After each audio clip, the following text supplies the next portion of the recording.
gudoomiyaha xisbiga Ucid Faysal Cali Waraabana waxa uu si kulul u cambaarayay maamulka Puntland oo uu sheegay in ay Somaliland ku sameeyeen faragelin xuduudeed sida faahinta warkan uu inoogu soo diray magaalada Hargeysa Maxamed Faarax Omaado halka Somali Channel lagu soo waramaa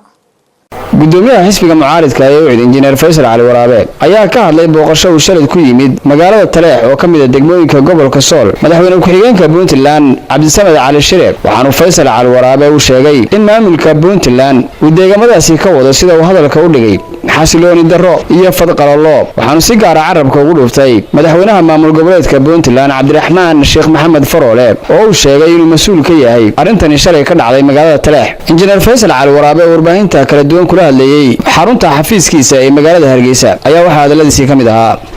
in horta ay tahay gardaracad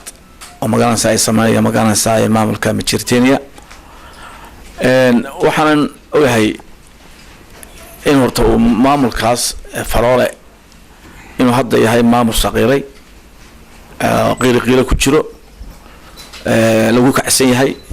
magaalada uu ku soo ururayna magaalada Garowe marka si uu kiiska iska waalo Faroole arinta uu ku kacaya wuxuu ku kacaya arinta dabku ka wada magaalada mushkiladu ka wada magaalada Kismaayo waa uu rafanaya waxaanu magaalada ciyaaraya magaalada kaarka qabiilnimo wuxuu leeyahay waxaan ahay ninkii isku keenaya beesha daarood baan ahayo meeshu nin daaro joogay waa calankan ka taagayaa Kismaayo ilaa iyo Taleex ayuu leeyahay dawaa nin qasti leh oo magaalada leh siyaasad hore waa ku sheegay waxaan doonayaa isno dawlad magaalada isku dhisan haddana uu ka sii balaadhay wuxuu waxaan mideynayaa meel ka soo jooga daarood ka NFD jooga ka Koosona Shana jooga ka Somaliland jooga ka magaalada Mijirteeniya jooga marka waa ujeedadiisa waa ka wuxuu socdaa waxaan arkaa inuu dhibaato Soomaali horseediyo dagaal sokeeye oo Soomaaliyeed oo dhul isku dilo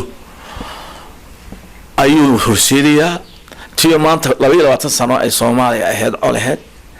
oo meydkoodii iyo caarkoodii iyo dhibaatada ka taagan ee Soomaali meel kasta ku taasan tahay hadduu hadda durbaan qabiil qaraacay intuu 10 tikniga samaystay waxaan u arkaa nasiib darro aan u arkaa Maxamed Faarax Omaade Somali Channel